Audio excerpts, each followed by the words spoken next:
जनबा छोटे में खोटलू सगिया गोरी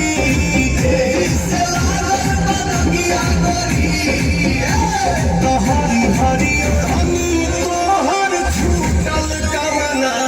बगिया ये गोरी हरी हनी तोहर छूटल कवना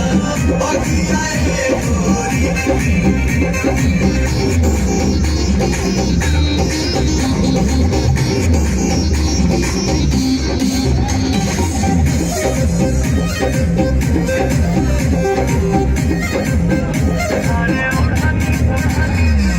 से दिखावे लुआ कर चलता तोहर पाँव में से चक्कर होती है सागर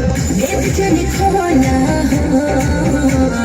चाहे का बोला हो करे के बुझलू पलंगिया गोरी काटे ले डालिया लगिया गोरी